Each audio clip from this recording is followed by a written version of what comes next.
Salawat dan salam semoga tercurahkan kepada Nabi besar kita, Nabi Muhammad SAW, dan semoga salawat ini bersambung kepada istri-istri, anak-anak beliau, para sahabat dan orang yang mengikuti jejak beliau sampai akhir zaman kelak.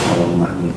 Alhamdulillah, kita telah sampai pada pembahasan kelima dari kitab Fikih Asmaul Husna yang ditulis oleh Profesor Dr. Abdul Razak bin Abdul Muhsin Al-Abad Al-Badar Hafizahullah Ta'ala. Dan insya Allah kita akan melanjutkan pertemuan kali ini dengan membahas nama Allah Azza wa Jalla, yaitu Al-Ahad dan As-Somad, yang Maha Esa dan yang dimana kita harus bergantung dari semua urusan. Insya Allah kita akan mendengarkan penjabaran dari nama Allah tersebut.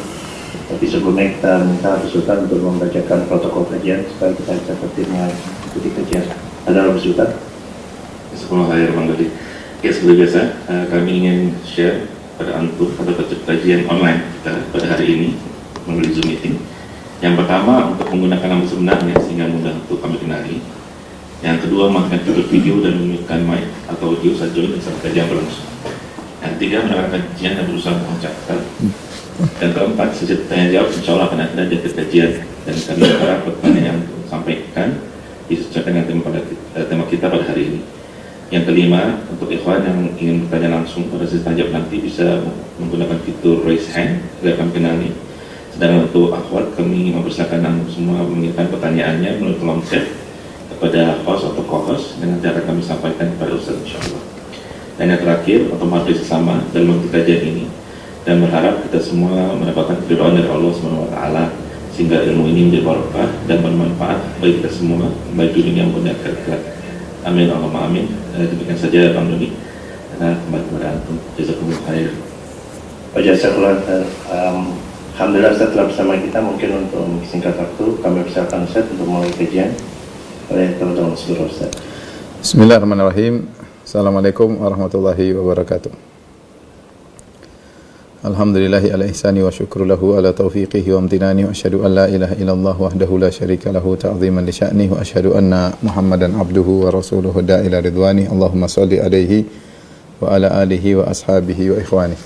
Ikhwan dan akhwat, para jamaah Majelis Ta'lim Ghuraba Muscat yang dirahmati Allah Subhanahu wa taala, juga para pemirsa dimanapun Anda berada, kita lanjutkan tentang nama-nama Allah Subhanahu wa taala, ya, sebagaimana kita berusaha mengenal nama-nama Allah, yang dimana pepatah mengatakan tak kenal maka tak sayang.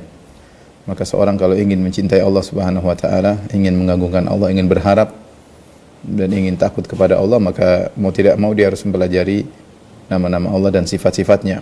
Dan sebagaimana sering kita sampaikan, Allah Subhanahu wa taala memperkenalkan dirinya dalam hampir setiap lembaran Al-Qur'an yang kita buka. Di situ Allah memperkenalkan dirinya melalui nama-namanya dan sifat-sifatnya ataupun perbuatan-perbuatannya.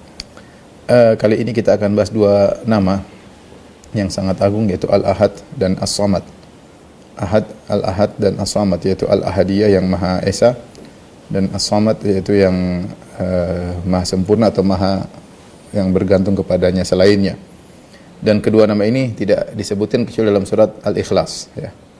Allah Subhanahu wa taala berfirman, "Qul huwallahu ahad, Allahus samad, lam yalid wa lam yulad wa lam yakul lahu kufuwan ahad." Katakanlah, Allahu ahad, Allah Maha Esa. Qul huwallahu ahad, Allahus samad, sesungguhnya Allah adalah As-Samad. Lam yalid wa lam yulad, Allah tidak memperanakan dan tidak diperanakan. Wa lam yakul lahu kufuwan ahad, dan tidak sesuatu pun yang setara dengan Allah Subhanahu wa taala. Sebab nuzul surat Al-Ikhlas, ya, itu orang musyrikin datang kepada Nabi sallallahu alaihi wasallam, kemudian mereka berkata, "Ya Muhammad, unsub lana rabbak." Wahai Muhammad, sifatkanlah kepada kami, jelaskanlah kepada kami tentang Tuhanmu. Maka Allah menjelaskan tentang dirinya melalui surat Al-Ikhlas. Qul huwallahu ahad, Allahus samad, lam yalid wa lam yakul lahu kufuwan ahad. Yang menjadi perhatian kita di sini, Allah Subhanahu wa taala atau surat ini disebut dengan surat Al-Ikhlas, padahal kata ikhlas tidak ada dalam surat tersebut. Tidak ada dalam surat tersebut. Qul huwallahu ahad, Allahus samad, lam yalid wa lam yulad wa lam yakul lahu kufuwan ahad, tidak ada kata ikhlas. Oleh karenanya para ulama menjelaskan disebutkan dengan Al-Ikhlas karena dua sebab. Sebab pertama, surat ini mengajarkan pentauhidan agar orang yang memahami surat Al-Ikhlas dia tidak menyembah kecuali hanya kepada Allah Subhanahu wa taala. Dan yang kedua, surat ini disebut Al-Ikhlas karena ukhlisat li bayani sifatillahi azza wa jalla, karena dikhususkan untuk menjelaskan sifat-sifat Allah. Jadi surat ini khusus menjelaskan sifat-sifat Allah. Terlebih lagi sebab nuzulnya, jadi ikhlas itu dimurnikan. Jadi ikhlas itu murni membahas sifat-sifat Allah. Apalagi sebab nuzulnya adalah pertanyaan kaum musyrikin, unsub lana rabbak, wahai Muhammad, jelaskan kepada kami tentang Rabbmu. Maka Nabi jelaskan surat Al-Ikhlas, perintah Allah, kul, katakanlah wahai Muhammad. Sehingga disebut dengan surat Al-Ikhlas karena murni membahas tentang sifat-sifat Allah. Dari sini surat Al-Ikhlas ta'dilu thulutsal Quran, sama dengan sepertiga Al-Quran. Kenapa Al-Quran dijelaskan oleh para ulama berisi tentang asma wa sifat, kemudian tentang ahkam, kemudian tentang kisah-kisah ya. Ini tiga secara umum Al-Quran terdiri atas tiga, tentang asma wa sifat ya, tentang kemudian ahkam, hukum-hukum, kemudian tentang kisah-kisah. Maka seakan-akan surat Al-Ikhlas adalah sepertiga dari Al-Quran karena dia mewakili tentang nama-nama dan sifat-sifat Allah Subhanahu wa taala. Taib, jadi dua nama ini Al-Ahad dan As-Samad hanya terdapat pada surat Al-Ikhlas. Apa makna Al-Ahad dan apa makna As-Samad ya? Apa makna Al-Ahad, As-Samad? Kita bahas pertama adalah Al-Ahad ya. Ya. Dalilnya tadi qul huwallahu ahad ya. Huwallahu ahad. Katakanlah dia yang esa. Makna ahad di sini maksudnya adalah al-mutafarrid atau al-munfarid ya. Maknanya adalah al-mutafarrid atau al-munfarid, yaitu yang bersendirian. Yang bersendirian. Dalam bersendirian dalam kesempurnaan sifat-sifatnya. Ini kesimpulannya demikian. Kesempurnaan sifat-sifatnya. Makanya Allah Subhanahu wa taala bersendirian ya dalam uluhiyahnya, dalam uluhiyah, kemudian dalam rububiyahnya, dan dalam asma sifatnya, dalam asma dan sifat-sifatnya. Ini intinya demikian. Jadi ahad itu artinya al-mutafarrid, bukan bersendirian dalam apa? Bersendirian dalam kesempurnaannya.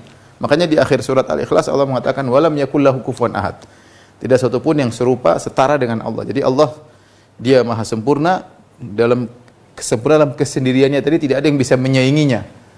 Dalam uluhiyahnya artinya hanya Allah yang berhak disembah ya. Hanya Allah yang berhak disembah. Esa yang berhak disembah.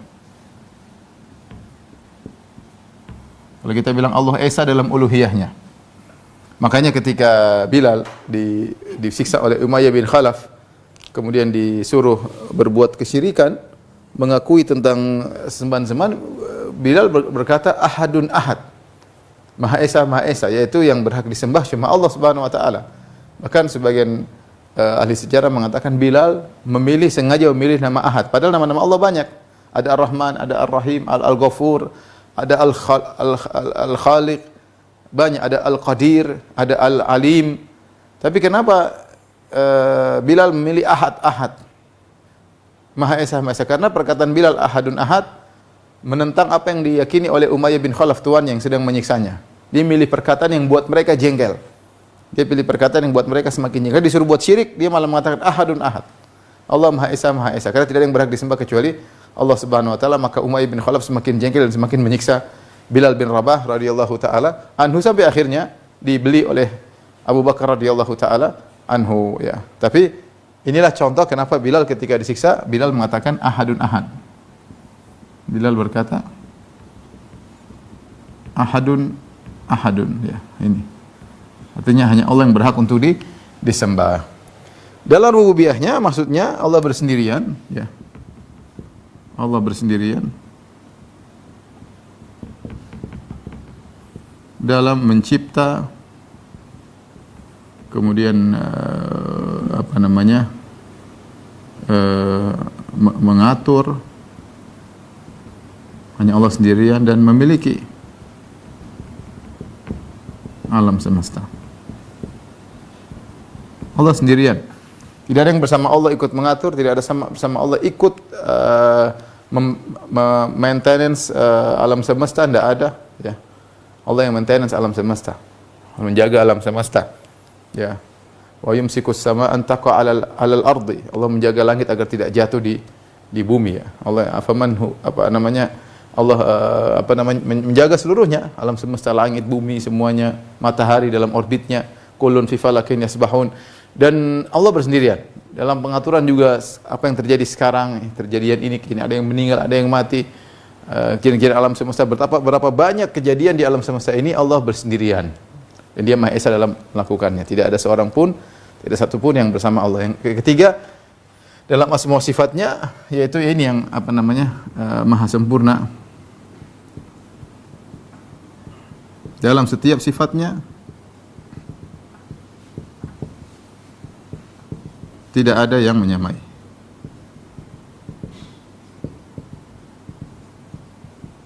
Ilmunya tidak ada yang menyamai, kudrahnya tidak ada yang menyamai, iradahnya tidak ada yang menyamai, semuanya tidak ada yang menyamai. Jadi Allah Maha Esa dalam uluhiyah, dalam rububiyah, dalam asma wa sifatnya. Itulah Al-Ahad, disebut Al-Mutafarrid atau Al-Munfarid. Ya. Boleh seorang menamakan anaknya Abdul Ahad.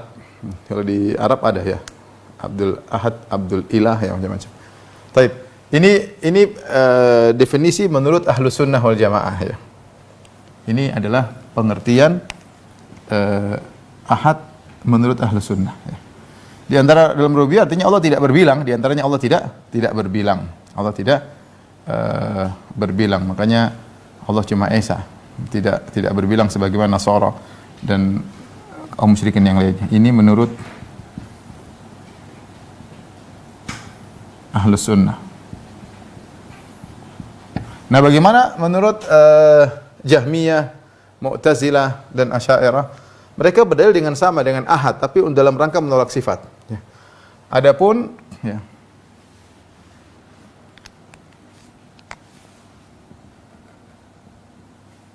Al-Ahad menurut penolak sifat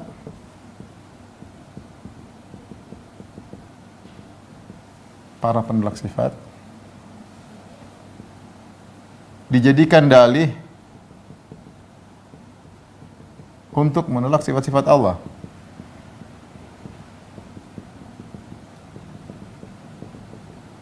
Tapi kita mulai dari Jahmiyah. Misalnya Jahmiyah, Al-Jahmiyah. Al-Jahmiyah, mereka menolak seluruh sifat-sifat Allah. Mereka sama dengan Mu'tazilah, justru ini pemikiran mereka, bahwasanya menurut mereka zat terpisah dari sifat. Jadi menurut mereka akar pemikiran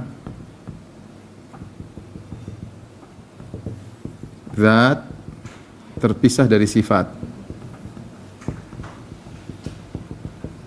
Terpisah dari sifat, zat sendiri. Nah, menurut mereka namanya Ahad. Ahad itu zat harus bersendirian. Ahad, Esa, maksudnya zat harus bersendirian, kosong dari segala sifat. Makanya semua sifat mereka artikan makhluk, seperti kalamullah, berbicara sifat. Kata mereka sifat sendiri, zat sendiri. Berarti Allah berbicara tapi bicaranya Allah itu makhluk. Bicaranya makhluk. Dan ini dibantah oleh Imam Ahmad dalam kitabnya Ar-Rad 'alal Jahmiyah wa Zanadiqah. Imam Ahmad menjelaskan bahwasanya Allah memiliki sifat ilmu. Jadi Allah sejak azali, bantahannya mudah. Allah sejak azali zatnya bersama sifat-sifatnya satu kesatuan, bukan pisah, zat sendiri, sifat sendiri, sesuatu yang tidak masuk akal. Bagaimana zat kosong dari sifat dan bagaimana ada sifat tanpa zat? Enggak mungkin. Sifat pasti ya dengan zat, dan ini satu kesatuan. Makanya Imam Ahmad mengatakan bantahan Imam Ahmad dalam kitabnya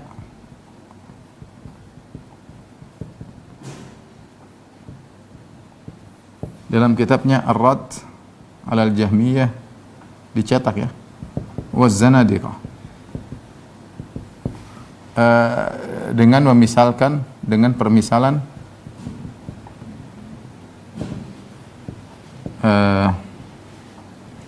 korma, an-nakhlah kemudian dengan Al-Walid bin Mughirah, bapaknya Khalid bin Walid, ya. Jadi Imam Ahmad ingin menjelaskan bahwasanya namanya satu bukan berarti zat tanpa sifat.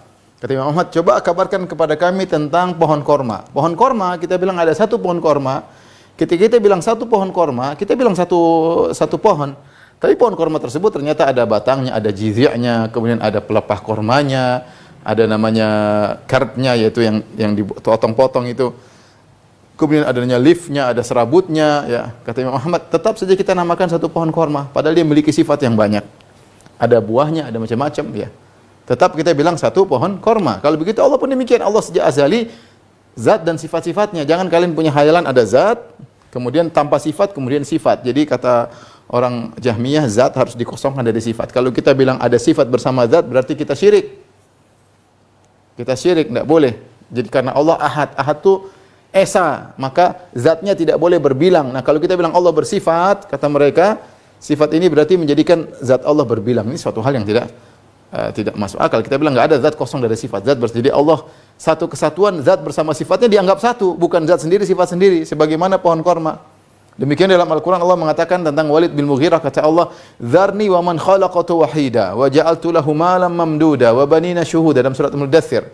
Kata Allah, biarkanlah aku bersama si Walid bin Mughirah yang aku ciptakan dia sendirian. Walid bin Mughirah diciptakan sendirian. Anda mengatakan di sendirian maksudnya dia dikeluarkan dari perut ibunya sendirian, tapi dengan sifat-sifatnya. Ada yang mengatakan dia istimewa, tidak ada yang seperti dia. Walid bin Mughirah kaya raya, terkenal, jago bahasa Arab, punya nasab yang tinggi, ketika itu dia yang spesial, tidak ada yang seperti dia.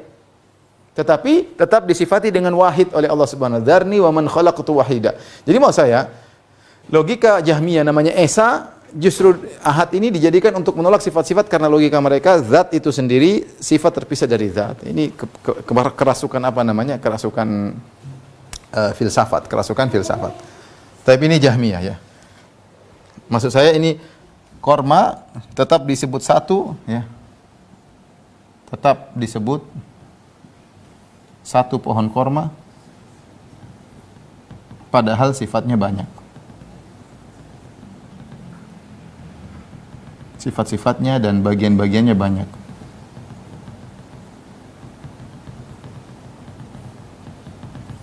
Nah, Jahmiyah ini diwariskan oleh Mu'tazilah.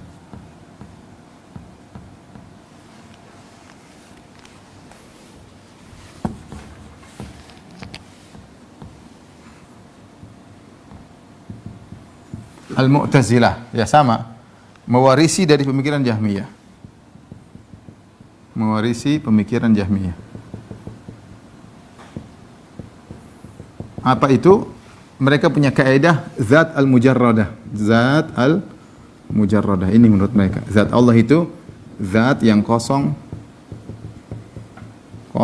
dari sifat-sifat. Jadi kata mereka Allah harus demikian, harus esa. Ini esa. Ya, sifat-sifat ini baru disebut dengan esa. Ini kata sama dengan, menurut mereka inilah namanya esa. Sama dengan Jahmiyah. Oleh karenanya Mu'tazilah seperti Al-Qadhi Abdul Jabbar dalam kitabnya Syarh Al-Usul Khamsah, dia mengatakan kita harus meyakini Allah zatnya esa dan sifat-sifat yang tidak boleh kita bilang Allah memiliki sifat ilmu dengan Allah berilmu dengan sifat ilmu, kata mereka enggak boleh. Jadi mereka punya perkataan begini. Kata Mu'tazilah, yang enggak masuk akal, tapi begini kata mereka, Allahu alimun bidzatihi. Itu maknanya Allah berilmu dengan zatnya. Adapun perkataan Allahu alimun bi ilmihi, Allah berilmu dengan sifat ilmu, maka ini syirik. Kata mereka syirik. Karena kalau Anda mengatakan Allah alimun bi ilmihi, Allah berilmu dengan ilmunya, berarti ilmu Allah qadim, azali bersama zat. Kata mereka yang azali cuma zat. Jadi kata mereka ini cuma zat yang azali, hanya zat yang azali. Tidak boleh bilang sifat azali, tidak boleh bilang sifat azali. Kalau antum bilang Allah sejak azali sudah punya sifat ilmu azali, antum syirik. Jadi sama. Ini berangkat dari pemahaman Jahmiyah, orang filsafat demikian. Kalau kita baca Aristo, baca perkataan Aflutin ya, atau Plotinus kalau bahasa ininya, kalau bahasa Arab Aflutin, Aflaton sama Aristoteles, mereka mengatakan Allah itu sesuatu yang sangat simple, kemudian tidak bergerak, statis, simple dan statis. Ya. Kalau di situ ada zat, ada sifat-sifat, berarti Allah tidak simple, berarti ada banyak kata mereka Allah basit, itu sesuatu yang sangat simple dalam bahasa mereka. Jadi berarti akan mengandung yang banyak, ada pluralitas dalam zat Allah, maka itu syirik. Sama, ini diambil oleh Jahmiyah, diambil oleh Mu'tazilah. Ya. Bantahannya mudah, kita bilang Allah Subhanahu wa taala esa bukan zat sendiri. Tidak ada zat kosong dari sifat itu, enggak ada, cuma zat dalam khayalan doang. Namanya zat itu ada sifatnya. Ya Allah zat beserta sifat-sifatnya azali, bukan zat sendiri kemudian dipasang sifat. Makanya orang Mu'tazilah mereka menolak sifat-sifat. Kata mereka, enggak boleh kamu bilang sifat ada pada zat Allah, enggak boleh.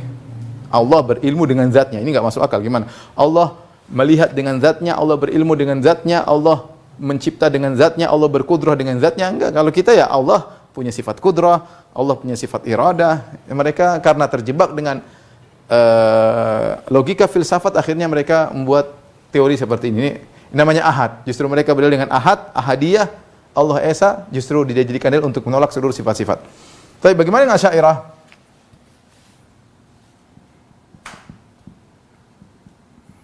Al-Asy'ariyah, saya dalam hal ini maksudnya Ar-Razi, diwakili oleh Razi.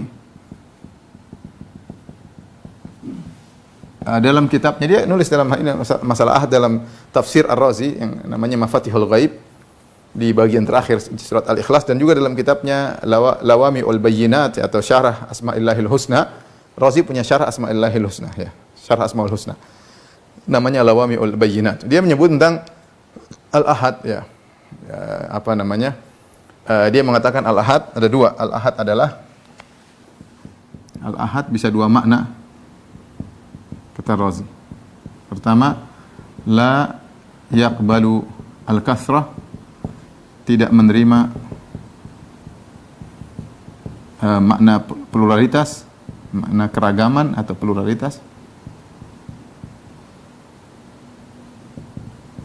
Banyak maksudnya, tidak menerima makna banyak. Yang kedua, la yang qasim, tidak terbagi. Tidak terbagi. Ya.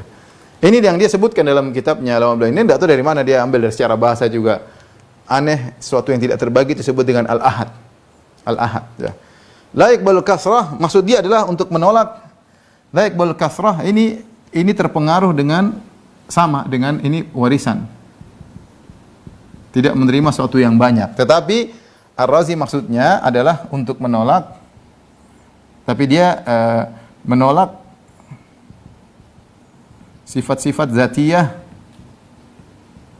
khabariyah ya. Nanti antum bingung apa itu khabariyah. Intinya saya sebutkan saja seperti maksudnya adalah wajah misalnya, kemudian tangan misalnya, ya, kaki misalnya ya, dan lain-lain ya. Jadi mereka, Razi mengatakan kalau kita bilang Allah punya wajah, Allah punya tangan, berarti zat Allah mengalami plural, ada keragaman dalam zat Allah, ada nilai banyak, makanya kita tolak. Terus sifat ilmu, sifat kudrah, kalau itu tidak apa-apa kata dia. Kata itu tidak apa-apa, karena 7 sifat yang mereka tetapkan, sifat hayat, sifat kudrah, sifat ilmu, sifat sama, sifat basar, sifat iradah, ya, sifatul kalam, kata mereka 7 ini tidak apa-apa, itu tidak mereka tidak komitmen, dibantah sama Mu'tazilah. Nah, kamu kalau nolak sebagian, nolak sekalian semuanya sifat-sifat seperti kami nolak semua sifat. Adapun kalian menetapkan sebagian sifat, menolak sebagian sifat, maka tidak komitmen. Tapi intinya Razi mengatakan la yaqbalul kasrah, niatnya untuk menolak sifat-sifat dzatiyah yang ditetapkan oleh Abu Hasan Al-Asy'ari atau Asy'ari mutaqaddimin yang sudah pernah kita bahas dalam Syarah Aqidah Wasithiyah. Sifat-sifat ini ditetapkan oleh para salaf tentunya, tapi Asy'ariyah mutaqaddimin seperti Abu Hasan Al-Asy'ari, Al-Baqillani, Ibnu Furak, banyak ya, mereka Al-Baihaqi, mereka menetapkan sifat-sifat yang ditolak oleh Ar-Razi. Dalilnya Ar-Razi Al-Ahad. Al-Ahad melazimkan, tidak boleh kita bilang Allah punya wajah, Allah punya tangan. Kalau kita bilang Allah punya tangan, punya wajah, maka Allah menjadi pluralitas. Plural, banyak dalam zat Allah itu ada nilai banyak ya. Bantahannya mudah seperti Imam Ahmad. Korma, kita tetap mengatakan korma esa satu, meskipun di situ ada bagian-bagiannya, ada pohonnya, ada akarnya, ada batangnya, ada leafnya, ada serabutnya, ada jizi', ada jaridahnya, ada pelepahnya dan macam-macam. Ya, tetap dikatakan korma yang satu. Baik. Kemudian yang kedua dia mengatakan al-ahad adalah la yang qasim, suatu yang tidak terbagi. Dan dia mengatakan di dunia ini semuanya terbagi. Razi sendiri mengakui. Ya. Kata dia di dunia ini semuanya bisa terbagi. Pokoknya kalau ada space-nya, semua yang berspace, semua yang ada space-nya, ada ukurannya, berarti bisa terbagi. Ya, semua yang space terbagi, semuanya. Kecuali kata dia, kecuali al-jauharul fard. Apa ini al-jauharul fard? Al-jauharul fard kata dia, ini Asy'ariyah ribut sendiri. Ini sumber al-jauharul fard, ini sumber kalau mau kenal Tuhan harus ngerti apa itu jauharul fard, kata Al-Juwaini. Kalau bicara akidah Asy'ariyah jelimet ya. Kata Al-Juwaini, kalau kamu pingin tahu tentang Tuhan, kamu harus ngerti apa itu jauharul fard. Sementara ini perkara yang diperselisihkan oleh mereka sendiri. Intinya saya ingin sampaikan, al-jauharul fard kata mereka adalah penyusun terkecil, partikel terkecil yang alam semesta ini semua, manusia, hewan, langit semua tersusun dari satu partikel yang paling kecil yang tidak bisa dibagi lagi, namanya al-jauharul fard. Yaitu partikel terkecil yang tidak bisa dibagi. Dia bilang atom saja masih bisa dibagi. Jadi ada neutron, ada elektron, ada proton. Pokoknya paling kecil tidak bisa dibagi lagi. Terus kata mereka tidak bisa dibagi itu, tidak ada panjangnya, tidak lebarnya. Tidak ada panjang, tidak lebarnya. Dibantah, ditertawakan oleh Ibnu Hazm rahimahullah, banyak ulama tertawakan. Kalau tidak ada panjang, tidak lebarnya, terus bagaimana dia menyusun? Kata mereka kalau jauharul fard 3 jadi jism. Jadi dia semua alam semesta ini tersusun dari unsur terkecil. Terkecil namanya kata mereka al-jauharul fard. Jauharul fard itu tidak ada lebarnya. Karena kalau ada lebarnya berarti bisa dibagi lagi, ada space-nya. Ada panjangnya berarti bisa dibagi. Kata mereka tidak ada panjang, tidak ada lebarnya. Kalau kita bilang nggak ada panjang, nggak ada lebar itu nggak ada dong. Kata mereka, iya itu namanya jauharul fard. Terus bagaimana menyusun jism? Bagaimana menyusun jadi firanda, jadi kamu? Tersusun. Ya, kalau sudah disusun jadi 3, itulah jism. Kita bilang gimana? Kalau suatu yang tidak lebarnya, tidak panjangnya tersusun pun tidak akan bisa menimbulkan panjang dan lebar. Nah, asalnya panjang lebarnya nggak ada, gimana nyusun jadi panjang dan lebar? Ini makanya mereka ini khayalan al-jauharul fard. Kata mereka yang tidak bisa terbagi hanya jauharul fard. Semua jism bisa dibagi, kata mereka, semua jism bisa dibagi. Semua jism bisa dibagi. Apa itu jism? Jism adalah susunan al-jauharul fard.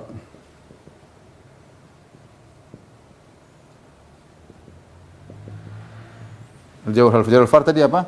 Tidak berlebar, tidak berpanjang, tidak berlebar, tidak berpanjang, tidak bermassa ya. Terus tidak ada namanya itu. Tidak berpanjang, tidak lebar. Kemudian disusun, kalau disusun jadi jism. Kata dia jadi jism. Kita semua ini jism dan ajsam mutamathilah, mereka punya kaidah jism itu semua sama saja. Oleh karenanya kata dia, karena semua makhluk tersusun atas ini, atas jauharul fard, dan jauharul fard itu membentuk jism, makanya Allah harus beda dari seluruh makhluk. Ini kenapa? Allah harus berbeda dari seluruh makhluk, berarti Allah tidak boleh jism. Ini maksudnya begitu.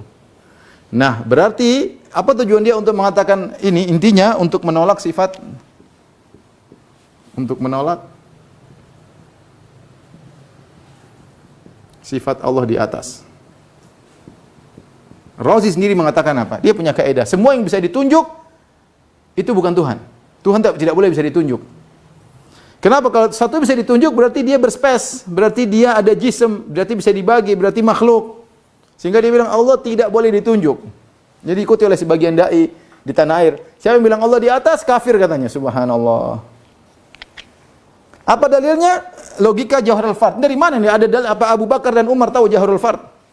Sampai Ibnul Jauzi menyembantah dalam Bayan Talbisil Jahmiyah, dia mengatakan, yakinlah, dia nukil kepercayaan seorang ulama, yakinlah Abu Bakar dan Umar, kau ridho beragama seperti agamanya Abu Bakar dan Umar, yakinlah Abu Bakar dan Umar meninggal tidak kenal apa itu jauharul fard. Sekarang mereka Al-Juwaini mengatakan kamu kalau ingin ngerti Tuhan harus ngerti Jauharul Fard. Antum aja mungkin baru pertama kali dengar. Dan ini dibantah sangat banyak, bantahnya sangat mudah. Kita bilang unsur banyak, tapi unsur tidak sama. Satu dengan yang kita bagi unsur banyak, unsur berbeda-beda. Ada 100 dulu sampai belajar kimia, 100 lebih unsur, nggak tahu sekarang unsur sudah berapa ditemukan lagi. Jadi mereka mengatakan kalau semua yang berspes ya masih bisa dibagi, itu bukan Tuhan. Makanya mereka mengatakan Tuhan itu al-ahad artinya tidak bisa dibagi, artinya tidak bisa ditunjuk. Tidak di atas. Kalau di atas kan berarti Allah meliputi langit dan bumi, berarti Allah bisa dibagi dong. Makanya mereka bilang Allah tidak bisa dilihat depan mata di hari kiamat. Allah dilihat, tapi kalau dilihat kan berarti kan ada space-nya di depan mata, nggak bisa. Dengan pemikiran Aristoteles ini dan teman-temannya, mereka menolak terlalu banyak ayat. Terlalu banyak ayat. Ini logika dari mana? Logika aneh. Sehingga mereka bilang Allah tidak boleh ditunjuk. Dari mana pengertian seperti itu? Dari secara bahasa nggak ada seperti ini. Sementara Allah Subhanahu wa taala dalam Al-Qur'an banyak mengatakan ahad, contoh. Wala usyriku bi rabbi ahada. Aku tidak akan mensyirikan Allah kepada siapapun. Ahad. Ahad itu maksudnya makhluk. Allah menamakan makhluk ahad-ahad. Kemudian dia bikin istilah logika sendiri, ahad sesuatu yang tidak bisa dibagi. Enggak. Dalam Al-Qur'an Allah menyebutkan ahad beberapa kali ya. Wala usyriku wala nusyrika bi wala nusyrika bi rabbi ahada la usyriku bihi ahada. Ya, aku tidak berbuat syirik kepada suatu pun bersama Allah, tidak mensekutukan Allah dengan siapapun. Ahad itu mah siapapun. Nah, berarti kalau ahad itu cuma tidak bisa dibagi, berarti ahad maksudnya Jauharul Fard. Seakan-akan Nabi disuruh mengatakan la usyriku bi rabbi ahadan, yaitu aku tidak berbuat syirik menyekutukan Allah dengan Jauharul Fard. Karena semua makhluk selain Jauharul Fard tidak bisa disebut ahad. Manusia tidak ahad. Ya. Antum paham nggak? Saya nggak tahu ya. Tapi intinya inilah penyimpangan makna ahad menurut ahlul bidah. Ya. Ahad sederhana. Ahad adalah Allah jelaskan kul huwallahu ahad. Allah Maha Esa. Maha Esa, tidak berbilang, bukan berarti tidak bersifat, tidak berbilang. Ya jangan seperti Asy'ariyah atau jangan seperti Mu'tazilah atau filsafat mengatakan Mu'tazilah Jahmiyah mengatakan zat kosong dari sifat itu baru esa. Enggak, kita bilang Allah esa, Allah tidak berbilang, azali Allah sudah ada sendirian tapi berserta sifat-sifatnya, bukan Allah sendiri kosong baru zat sifatnya datang menempel. Dan maksudnya ahad adalah Maha Esa al-munfarid, bersendirian dalam kesempurnaannya. Maha Esa dalam penyembahan, Maha Esa dalam pengaturan alam semesta, Maha Esa dalam asma dan sifat-sifatnya. Allah alam itu maksudnya, makanya di akhir ayat Allah mengatakan walam yakun lahu kufuwan ahad. Tidak satu pun yang serupa dengan dia. Ahad di sini apa? Semua makhluk. Masuk ke semua makhluk. Tapi kalau menurut Razi, ahad maksudnya Jauharul Fard doang. Karena Razi berkata dalam tafsirnya, kalau kita kembali kepada makna ini, makna la yang qasim, suatu yang tidak terbagi, ahad, maka yang bisa masuk ahad cuma Jauharul Fard. Dia mengatakan demikian.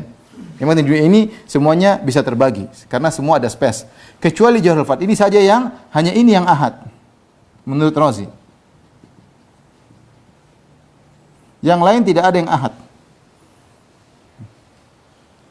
Yang lain tidak ada yang ahad. Yang kalau kita mengatakan wala usyriku bi rabbi ahada, aku tidak berbuat syirik kepada Allah, mensekutukan Allah dengan ahad, seakan-akan artinya aku tidak mensekutukan Allah dengan Jauharul Fard. Terus dengan Nabi Isa dengan yang lainnya apa tidak masuk ahad? Itu semua termasuk ahad sebenarnya. Tapi Razi punya definisi tersendiri. Allah alam bisawab. Tolong dihapus.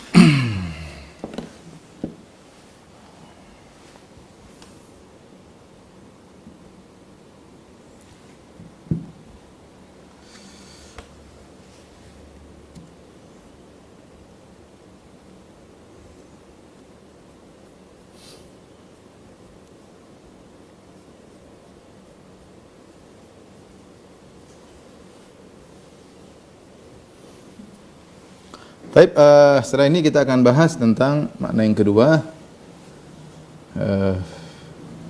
tentang as-samad. Ya. As-samad. As-samad secara bahasa, dan antum bisa buka dalam kitab Mu'jam Maqayisil Lughah karya Ibnu Faris, ulama bahasa yang wafat di abad keempat Hijriah. Mu'jam Maqayisil Lughah, ya. Dia mengatakan bahwasanya as-samad, dia berkata dalam bukunya, samad aslani ahaduhuma al-qasdu wal akhar as-salabatu fi syai'. Somad secara bahasa kembali kepada dua makna. Ini makna pokoknya. Yang pertama artinya qasdu yang ditujui, kemudian yasmud artinya bertujuan, ya. Kemudian yang kedua salabah yaitu kekokohan, ya, kokohan atau kekerasan, itu namanya as-samad. Dari sini kita dapati para sahabat, ya. Dan ini antum bisa buka dalam buku tafsir manapun, selama tafsir tersebut tafsir bersanad, ya, baik dari tafsir Tabari, Al-Baghawi, kemudian banyak ya tafsir ada sebagian munculkan tafsir Mujahid, ya, banyak ya. Samad, ya, sifat as-samadiyah, samad, ya.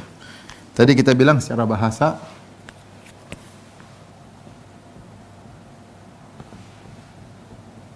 kembali kepada makna dua makna, yaitu al-qasdu bertujuan, kemudian yang kedua tadi as-salabatu fi syai'. Ini perkataan tadi kekokohan atau keras, ya. Ini tadi disebut oleh Ibnu Faris dalam kitabnya. Lihat Ibnu Faris dalam Mu'jam Maqayis Al-Lughah, Ibnu Faris, dia mengatakan demikian. Taib, ini secara bahasa. Adapun secara istilah, ya. Istilah maka ada tiga pendapat, ya. Yang pertama ada tiga pendapat. Yang pertama la jaufa fihi, tidak berongga. Samad maksudnya zat Allah tidak berongga.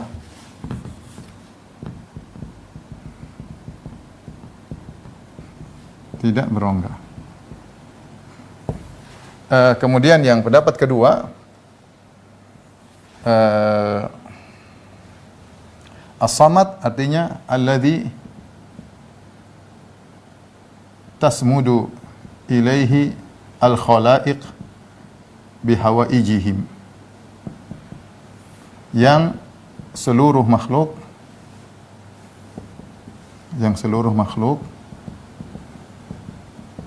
bertujuan bersandar kepada Allah dalam memenuhi kebutuhan mereka.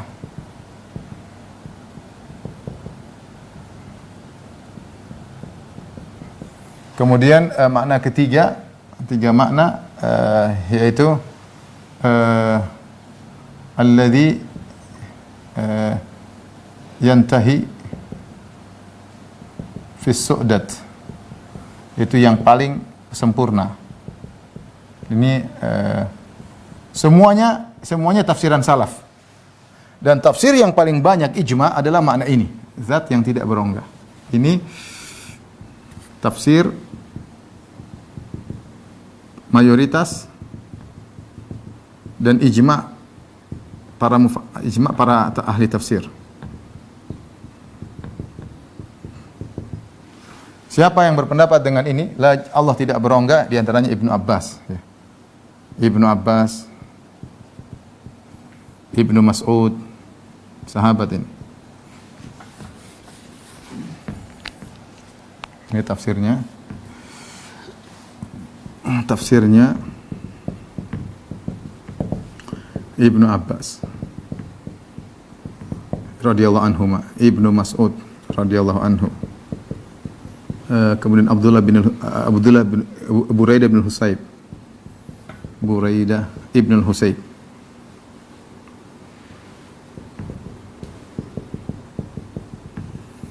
Kemudian murid-murid Ibnu Abbas seperti Ikrimah, ya.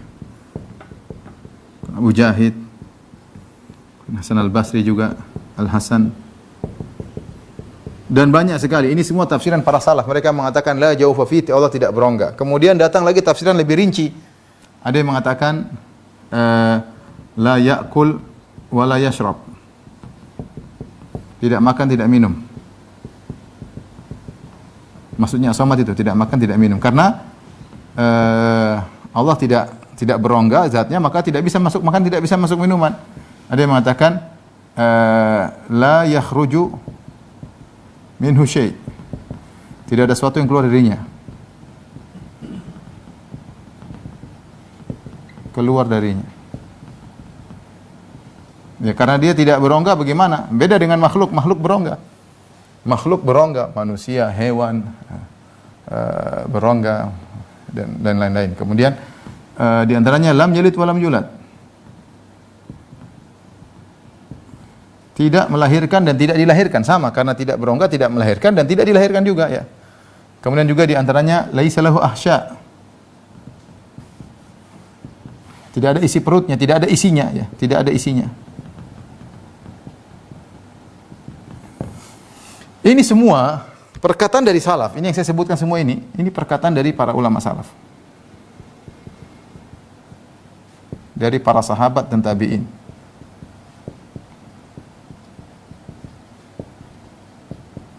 Mereka menafsirkan as-samad demikian dengan sederhananya.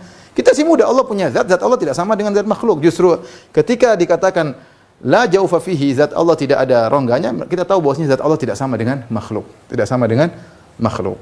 Nah, tafsiran ini bikin pusing Razi ya. Ar-Razi bingung menghadapi tafsiran ini. Karena semua tafsiran ini zahirnya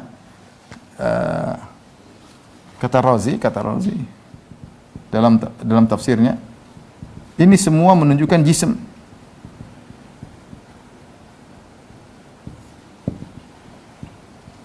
Jism tadi yang punya space. Kalau jism tadi jism itu yang berspace, namanya jism. Yang ada panjang lebar berarti jism. Kata dia, nah ini semua yang tidak berongga, ini semua berbicara tentang zat Allah. Ya, kata dia ini semua harus ditakwil. Bayangkan, dia mengatakan wastadalla bihi ba'dhu juhalil musyabbihin, ba'dhu juhalil musyabbihah. Sebagian orang bodoh dari tukang tasbih berdalil dengan ayat bahwasanya Allah berjism, kata mereka demikian. Kata dia demikian. Subhanallah, tafsiran para sahabat. Dia menyalahkan seluruh sahabat menafsirkan demikian. Kita mudah ya, kenapa ada masalah dengan ini? Enggak ada masalah. Allah punya zat Allah tidak sama dengan zat makhluk. Jangan kita bayangkan seperti daging manusia, jangan kita bayangkan seperti batu di kali, enggak. Allah jelaskan zat Allah tidak sama dengan, cuma sifat zat Allah tadi la jauf, tidak rongganya, selesai. Para sahabat yang berkata demikian. Ibnu Mas'ud, Ibnu Abbas, Buraidah bin Husayb, kemudian para tabi'in, mereka yang ngomong demikian. Kemudian Razi berani menyalahkan. Dia bilang harus semua ditakwil. Bahkan dia subhanallah Razi, dia tidak insaf ketika dalam kitabnya dalam kitabnya Tafsir Al-Kabir atau Mafatihul Ghaib. Dia menyebutkan tafsir as-samad, dia hanya menyebutkan ini juga ada dari salaf. Ini juga dari tafsir Ibnu Abbas, dan ini juga tafsiran salaf. Ada 3 tafsiran. Ini juga tafsiran salaf. Ketika dia menyebutkan para salaf, dia cuma nukil para salaf ketika menafsirkan ini. Sementara yang ini justru yang mayoritas, yang ijma' dia tidak nukil karena tidak sesuai dengan akidahnya. Dia hanya mengatakan secara bahasa ini harus ditakwil. Harusnya dia bilang para salaf ngomong demikian, tapi dia tidak nukil sama sekali, dia berpaling kemudian dia takwilkan. Ya. Kelazimannya berarti dia menyalahkan para salaf. Karena dia sudah punya akidah bahwasanya Allah tidak bisa ditunjuk. Kalau bisa nunjuk Allah berarti syirik, berarti kafir, berarti Allah jism, berarti Allah itu. Ini akidahnya Ar-Razi. Tapi ini saya ingin sampaikan, ada tafsiran lain tentang samad yang seluruh makhluk bersandar kepada Allah memenuhi kebutuhannya, kemudian juga yang paling sempurna. Dan ini saya akan nukilkan perkataan Ibnu Abbas, di antaranya perkataan Ibnu Abbas ya. Ya. Dia berkata, as-samad as-sayyid alladhi kamula fi su'dadihi. Ya. Saya bacakan.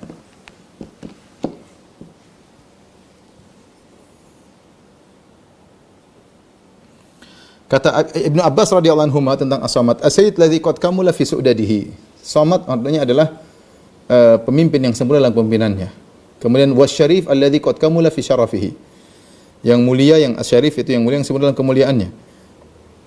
Wal azim qad azuma fi azamatihi, dan yang maha agung yang sempurna dalam kesempurnaannya. Al-halim, al-halim itu yang tidak segera memberi hukuman, menunda agar siapa tahu manusia agar taubat. Al-halim alladzi qad kamula fi hilmihi. Al-Halim maksudnya yang Halim yang sempurna. Al-Ghani juga alladzi qad kamula fi ghinahu, yang maha kaya yang sempurna dalam kekayaan. Al-Jabbar alladzi yang maha yang maha kuasa yang sempurna dalam kekuasaannya. Wal alim alladzi qad kamula fi ilmihi, yang berilmu yang sempurna dalam ilmunya. Wal hakim, dan yang bijak yang sempurna dalam kebijakannya.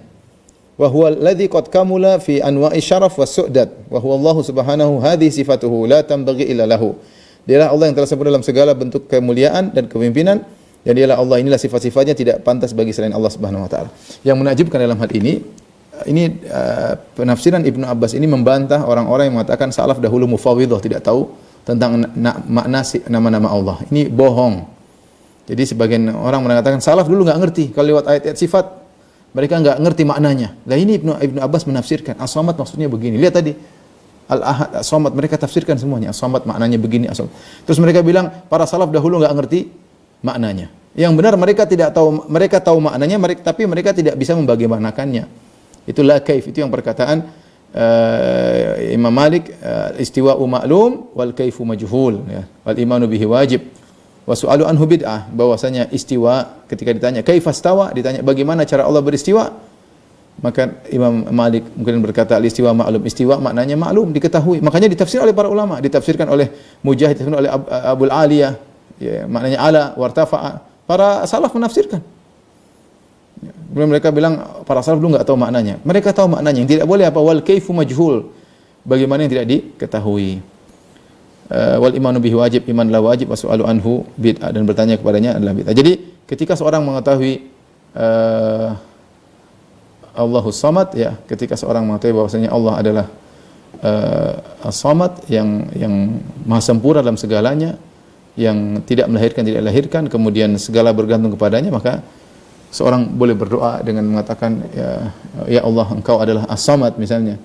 Ya, aku bergantung kepadamu, ya boleh. Ini kita tahu bahwa bagaimana sifat-sifat Allah. As-Samad adalah yang sempurna dalam segala kesempurnaannya. Inilah ikhwan dan akhwat yang dirahmati Allah Subhanahu wa taala, dua makna yang terkandung dalam surat Al-Ikhlas, Al-Ahad dan As-Samad. Sudah kita jelaskan menurut Ahlus Sunnah bagaimana, dan menurut para penolak sifat Ahlul Bidah juga bagaimana. Di penghujung pembahasan ini saya ingin menyampaikan tentang surat Al-Ikhlas secara secara jelas menunjukkan tentang sifat-sifat Allah, yang sifat-sifat Allah tersebut Allah turunkan dalam 4 ayat. Pertama, Qul huwallahu ahad, Allah Esa, Allahus Samad, yang semuanya bergantung kepadanya, dia tidak butuh kepada yang lainnya. Kemudian lam yalid wa lam yulad, tidak melahirkan, tidak dilahirkan. Wa lam yakul lahu kufuwan ahad, dan tidak satu pun yang setara dengannya. Inilah syarat Tuhan yang benar. Semua tuhan-tuhan yang disembah selain Allah tidak memenuhi persyaratan ini. Saya ulangi, semua tuhan-tuhan selain Allah tidak memenuhi persyaratan ini, ya. Jadi kalau kita bicara tentang dialog sama agama lain, kita bilang kriteria Tuhan itu ada. Tuhan telah sebutkan dalam surat Al-Ikhlas. Ahad, Samad, lam yalid wa lam yulad, mikul lahu kufuwan ahad. Kalau Tuhan kamu memenuhi kriteria ini, maka berhak menjadi Tuhan. Kalau enggak, maka tidak jadi Tuhan. Pertama, Ahad, Esa, tidak berbilang. Kalau Tuhan 2 atau 3 repot. Kalau bertengkar bagaimana? Kalau punya keinginan yang berbeda bagaimana, ya? Atau bahu-membahu, saling kerjasama dalam, berarti ya tidak pantas jadi Tuhan. Tidak pantas jadi Tuhan. Tuhan harus Esa, dia harus bersendirian, paling hebat sendirian. Adapun Tuhannya 2 atau 3 oknum, ya. Tuhan Bapa, Tuhan Anak, ya. Ruhul Kudus misalnya, atau Tuhan pencipta, Tuhan perusak, Tuhan pemelihara, ini enggak bisa. Seperti ada Tuhan kebaikan, Tuhan keburukan, seperti Majusi, Tuhan api, Tuhan kebaikan, kegelapan, Tuhan keburukan. Ini tidak bisa jadi Tuhan. Apalagi Tuhan banyak sekali. Berhala-berhala yang begitu banyak, ya. Gimana? Tuhan itu harusnya satu, berfungsi dalam segala hal, jagoan dalam segala hal, hebat dalam segala hal. Sebagaimana tadi perkataan Ibnu Abbas, yaitu dalam segala hal yang terbaik. Itu baru Tuhan. Yang kedua, syarat untuk jadi Tuhan yang kedua, kriteria yang kedua adalah As-Samad. As-Samad yaitu yang maha kaya, yang tidak butuh kepada yang lainnya, dan semuanya butuh kepada dia. Nah, kalau ada Tuhan ternyata butuh kepada yang lain, dia bukan Tuhan. Contoh Nabi Isa, dia ketakutan berdoa kepada Allah, berarti dia bukan Tuhan. Kalau Tuhan, dia nggak butuh kepada yang lainnya. Dia butuh makan. Sampai disebut dalam Injil dia marah ketika dia lihat pohon-pohon, dia kira ada buahnya, ternyata enggak ada, maka dia kutuk pohon tersebut menjadi kering.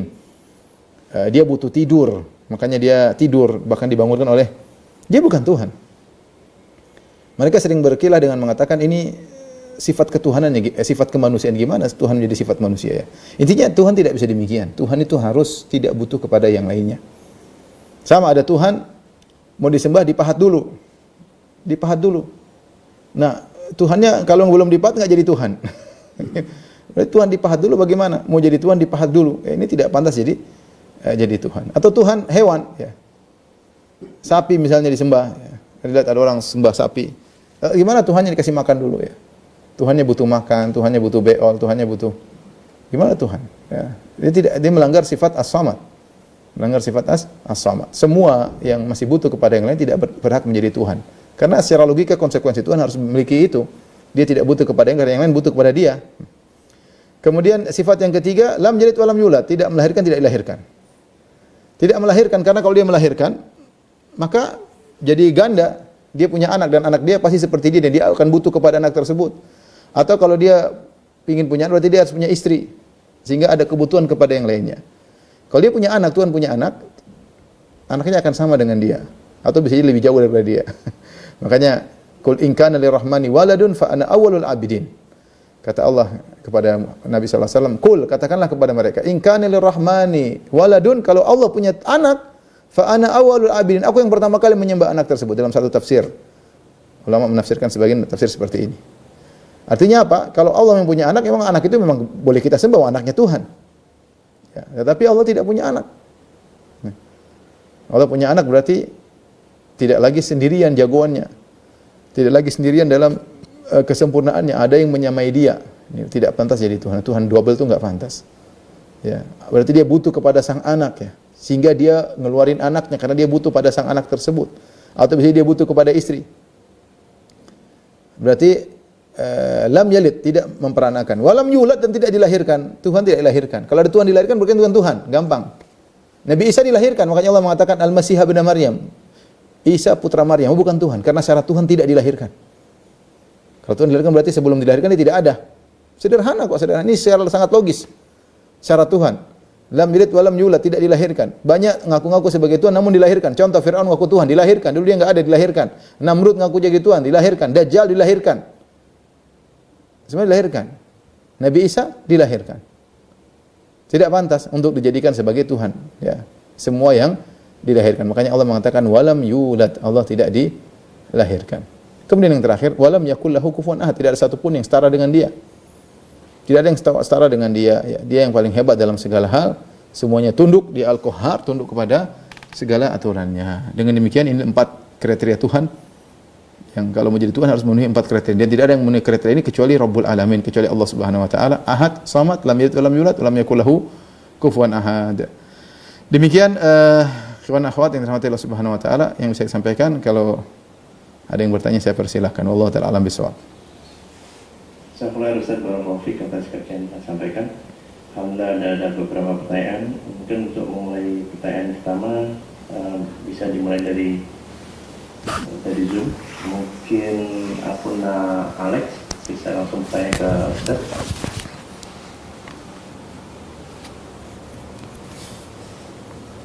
Assalamualaikum Alex.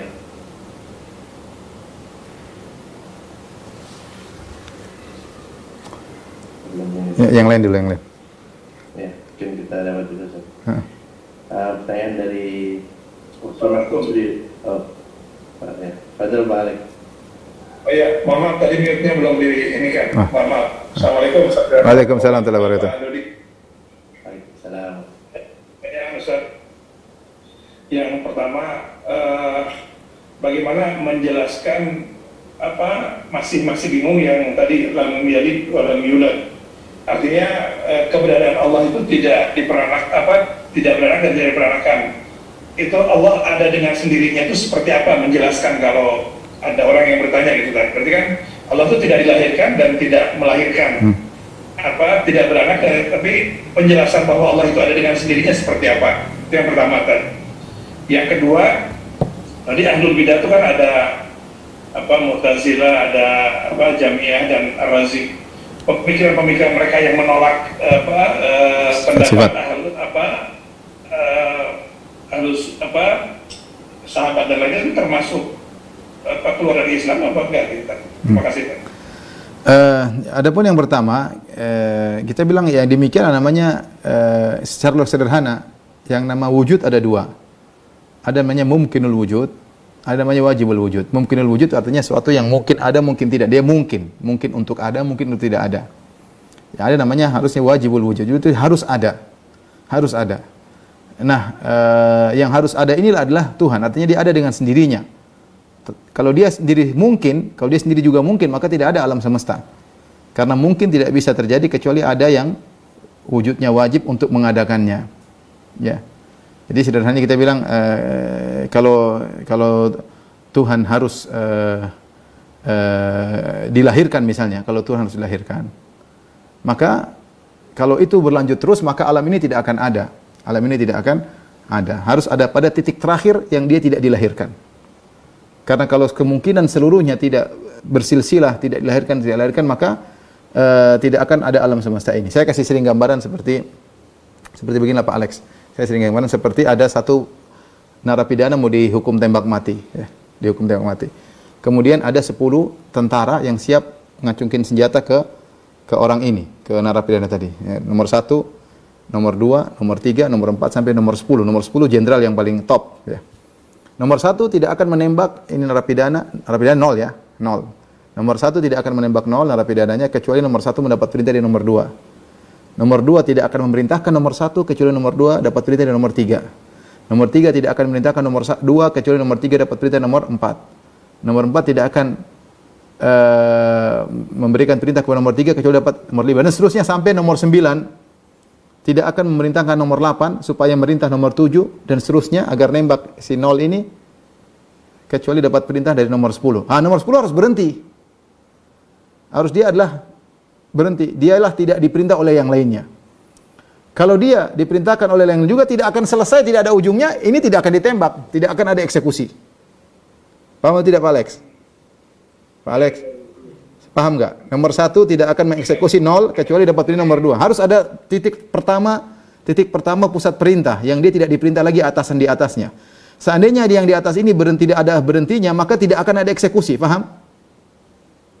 Paham. Sekarang kita bicara tentang alam. Alam ini kita tahu Pak Alex dulu nggak ada, kemudian ada. Saya juga dulu tidak ada, kemudian ada. Berarti ada yang mengadakan, ada yang mengadakan. Yang mengadakan ini ayah ibu kita. Yang dengan sebab dia mereka ada, itu juga sebelumnya ada terus sampai alam semesta langit semua. Saya ini kalau di ujung ternyata juga butuh ada yang mengadakannya, maka saya tidak akan, alam ini tidak akan ada. Jadi dia harus ada berhenti pada satu titik yang dia ada dengan sendirinya. Itulah Tuhan. Kalau Tuhan ternyata butuh ada yang mengadakannya, dan yang mengadakannya butuh lagi yang mengadakannya, yang tidak ada ujungnya, maka tidak ada alam semesta. Faham? Alam semesta ada berarti eksekusi terjadi. Eksekusi terjadi berarti titik pertama. Kalau tentara nomor 10, dia yang tidak diperintah lagi atasannya, dia perintah pertama. Baru terjadi eksekusi.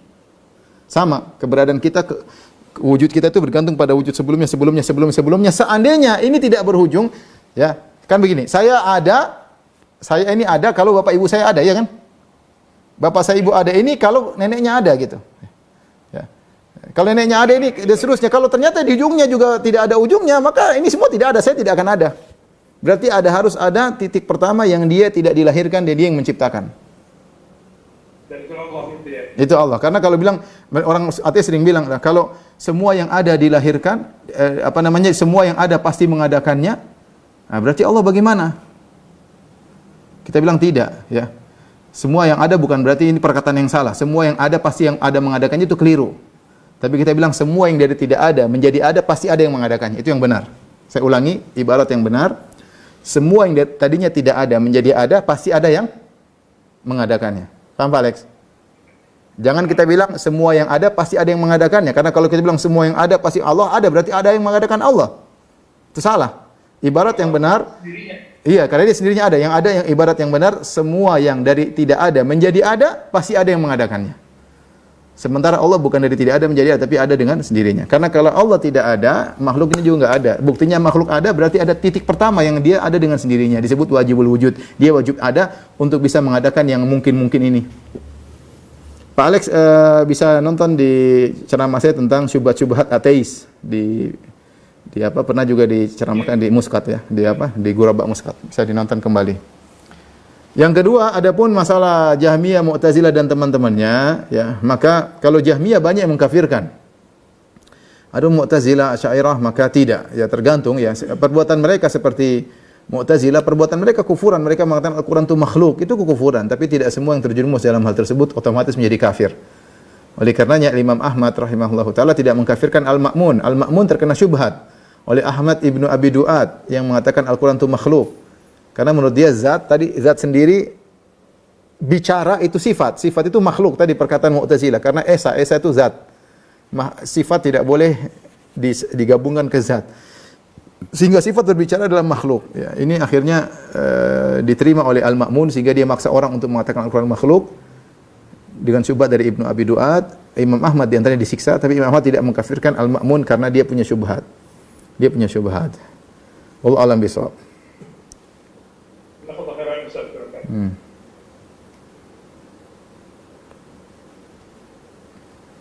Jazakallah Ustaz. Pertanyaan berikutnya dari tadi disebutkan Fortuna Putri Ustaz. Assalamualaikum warahmatullahi wabarakatuh Ustaz. Izin bertanya, bagaimana kita meyakinkan umat Nasrani bahwa Allah itu tidak beranak dan tidak diperanakan Ustaz? Tadi kita bilang aja, ya kalau Allah punya anak, anaknya kenapa cuma satu? Kenapa nggak 2 dan 3? Allah kan mampu punya anak 5. Kenapa nggak bikin anak 5 sekian? Kok Nabi Isa doang? Kok anaknya lahir belakangan? Ya. Belakang Nabi Adam, Nabi Nuh, kenapa anaknya belakangan? Ya. Banyak hal yang kita bisa diskusikan. Nah, Tuhan tidak bisa punya anak, berarti Tuhan perlu. Tuhan kan kita sama-sama sepakat, Tuhan Maha Sempurna, ya enggak? Kita sama-sama sepakat Tuhan Maha Sempurna. Tuhan butuh anak menunjukkan tidak sempurna. Tuhan butuh anak tidak sempurna, ya. Di antara kesempurnaan Tuhan dia harus esa. Ya, Tuhan yang Maha Esa, kita sepakat Tuhan yang Maha Esa. Dan Maha Esa tidak berbilang. Berbilang. Ya, kalau Nabi Isa, lagi pula Nabi Isa tidak memiliki sifat-sifat Tuhan, buktinya dia ketakutan. Buktinya, maksudnya bagaimana? Kenapa dia punya sifat manusia? Artinya anak Tuhan harusnya Tuhan juga. Kenapa? Contohnya kalau anak Tuhan harusnya dia Tuhan juga dari sifat ketuhanannya. Kenapa dia tidak memenuhi persyaratan tersebut? Kenapa dia lapar? Kenapa dia ketakutan dikejar-kejar? Kenapa dia bercucuran keringat? Kenapa dia berdoa? Kenapa dia tidur? Ini berarti dia bukan anak Tuhan. Anak Tuhan kalau saya punya anak yang mirip saya lah, kira-kira demikian. Ini bagaimana? Bapaknya Allah Subhanahu wa taala tidak makan, tidak minum, anaknya makan dan minum. Ini gimana?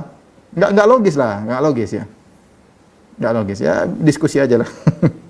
Hidayah di tangan Allah Subhanahu wa taala. Ustaz, pertanyaan berikutnya berkaitan dengan rujuknya beberapa ulama Asy'ariyah Ustaz dari Ayas Muhammad. Assalamualaikum warahmatullahi wabarakatuh Ustaz. Assalamualaikum Ustaz. Apakah benar ulama-ulama Asy'ariyah banyak yang merujuk di akhir hayatnya seperti Al-Juwaini dan Al-Ghazali Ustaz? Iya, demikian di sini ada riwayat Ibnu Taimiyah juga menyebutkan Ar-Razi rujuk, kemudian Al-Juwaini juga dia menyesal di akhir hayatnya ya dengan ilmu kalam yang dia dalami dan banyak ya, dan makanya Ar-Razi juga demikian. Kita bilang ya itulah mudah-mudahan Allah kasih menerima taubat dari mereka. Allah, tapi berupa mereka membantah tulisan mereka, Razi tidak kita dapati. Cuma dia sebut di akhir hayatnya dia menyebutkan syair-syair yang menunjukkan dia menyesal dengan apa yang telah dia geluti selama ini ya.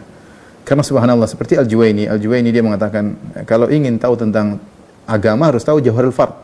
Udah Jawharul Fard Mas Dodi aja mungkin baru dengar pertama kali ya. Berarti agama Mas Dodi enggak beres selama ini. Gimana kita mau bandingkan?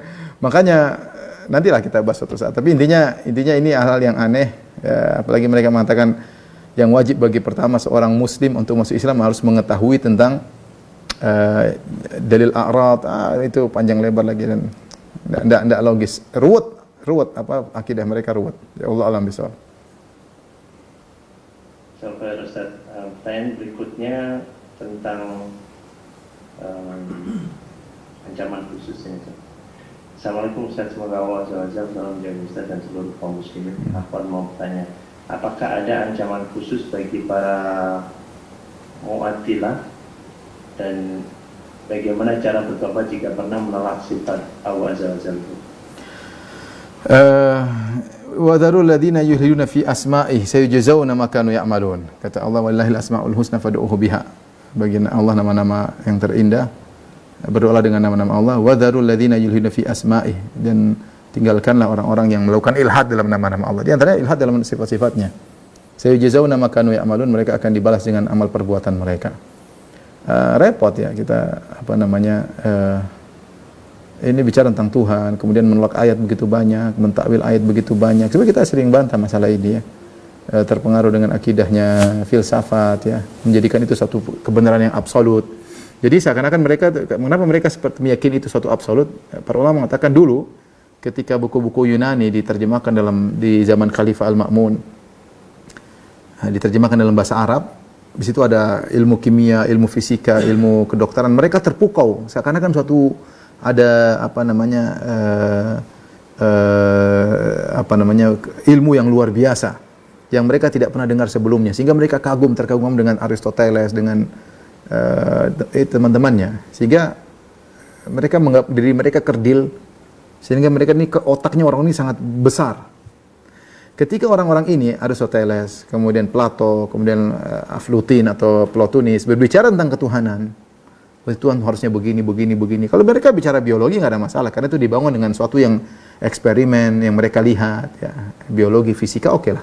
Tapi bicara tentang Tuhan, nggak bisa kita bicara tentang Tuhan. Logika kita nggak nyambung. Saya antum aja bicara tentang jin, antum nggak bisa. Jin itu bagaimana nggak ngerti, kok bisa menjadi si manis jembatan Ancol, gimana ceritanya, nggak bisa. Atau jadi genderuwo, nggak bisa. Logika kita nggak main. Malaikat, ya. Ruh aja. Yas'alunaka 'anir ruh, qul ruhu min amri rabbi. Ruh aja kita nggak tahu ruh ini bagaimana, ya, hakikatnya bagaimana, unsurnya apa kita. Apalagi bicara tentang Tuhan. Kemudian dengan logika sendiri, akhirnya mereka mencapai kesimpulan dikatakan oleh Aristoteles dan lainnya, dan diikuti oleh Ibnu Sina, diikuti oleh Al-Kindi, diikuti oleh Farabi. Mereka sepakat Tuhan tidak boleh mengalami perubahan. Tuhan tidak boleh mengalami perubahan. Ya, akhirnya Tuhan harus statis. Apalagi Tuhan harus simple, statis, tidak menerima banyak-banyak. Dan mereka ini sudah saya bahas juga di dalam pengajian Muskat tentang bisa dinonton kembali. Intinya ketika mereka terpukau dengan pernyataan-pernyataan para tokoh Yunani bahwa Tuhan harus statis, akhirnya dianggap itu suatu hal yang absolut. Ini suatu sangat ilmiah absolut, sehingga semua yang bertentangan dengan absolut ini dianggap sebagai relatif, harus disesuaikan, ditakwil atau ditolak atau diapain. Itu yang terjadi pada mereka. Sudah terlanjur terpukau dengan pemikiran orang-orang Yunani. Wallahu a'lam bishawab. Semoga Allah mengampuni kita seluruhnya. Pertanyaan terakhir mungkin Mas Dodi. Dua Ustaz, satunya mungkin untuk nasihat. Yang satu coba sederhana pertanyaan Ustaz. Di mana perbedaan al-hadu dan al-wahidu? Karena al-wahidu banyak disebutkan di Al-Quran dibandingkan al-hadu. Meskipun maknanya sama, yaitu esa. Al-ahad ada makna tadi bersendirian dalam kesempurnaannya. Bersendirian dalam apa? Kesempurnaannya, itu al-ahad. Kalau al-wahid dia Maha Esa, mungkin dari sisi dia yang berhak disembah, ya, dari satu sisi saja. Tapi kalau al-ahad, ya, itu maknanya sama saja sih. Cuma mereka bilang al-ahad itu lebih pada al-mutafarrid, bersendirian. Mungkin al-wahid Allah sering bawa kepada makna dia yang berhak disembah, ya, al-wahid, ya. Tapi insya Allah nanti kalau kita sampai pada pembahasan, mudah-mudahan saya cari pembahasan apa perbedaan spesifik dari al-ahad dan al-wahid, pasti ada. Cuma saya belum tahu sekarang, ya. Tapi ya kalau saya lihat sekilas seperti tadi, al-ahad pada dia al-munfarid dalam kesempurnaannya, dari sisi dia sendiri dalam kesempurnaannya. Kalau al-wahid dari sisi sendiriannya aja, dari sisi dia esa. Tapi ini esa dalam kesempurnaannya al-ahad. Wallahu a'lam bishawab. Ustaz, ini mungkin pertanyaan terakhir sebagai nasihat juga Ustaz, dari Dr. Nadisda Umum Hani. Assalamualaikum warahmatullahi wabarakatuh. Ustaz, izin bertanya, boleh meminta contoh lafaz untuk membuka doa permintaan kepada Allah dengan menggunakan asma wa sifat Ustaz? Banyak ya, kita bisa kalau kita bingung, yang mudah ya Rabbi, ya Rabbku. Rabbku itu mencakup banyak makna, ya. Ada Al-Khaliq yang beri rizki, Rabb itu nama yang mencakup banyak makna. Ya Rabbi, ya penciptaku, pemberi rizkiku, pengatur diriku, itu Rabb, rububiyah, selesai. Tapi kalau kita mau spesifik, kita misalnya memberi anugerah ya wahib ya. Ya Wahhab, ya itu pemberi anugerah, kita minta apa ya? Seperti Nabi Sulaiman ya minta mulkan la yang bagi li ahlin ba'di innaka antal wahhab. Engkau Maha pemberi anugerah, berikanlah aku anugerah kerajaan yang tidak boleh bagi seorang pun setelahku ya. Ar-Razzaq, kita minta rezeki, Ar-Razzaq urzuqni. Atau kita bahasa Indonesia, Ar-Razzaq, Maha memberi rezeki padaku. Enggak apa-apa ya, mungkin kita enggak tahu bahasa Arab. Ya Wahhab, wahai pemberi anugerah, anugerahkan kepada anak yang saleh misalnya, dan seterusnya ya, sesuai dengan apa yang kita perlukan. Ya kita butuh rahmat, kita merasa banyak dosa, kita bilang ya Ghaffar, ighfirli ya Ghaffar, wa anta khairul ghafirin, engkau sebaik-baik pengampun. Ya Rahman, ya Arhamar Rahimin, wahai penyayang yang engkau sebaik-baik penyayang, maka sayangilah diriku. Jangan biarkan aku, dan kita ungkapkan, insyaallah mudah perkaranya ya. Tinggal kita baca makna dari nama-nama tersebut, tinggal kita terapkan aja. Wallahu a'lam bishawab, demikian saja, kurang lebih saya mohon maaf. Wabillahi taufiq wal hidayah. Assalamualaikum warahmatullahi wabarakatuh.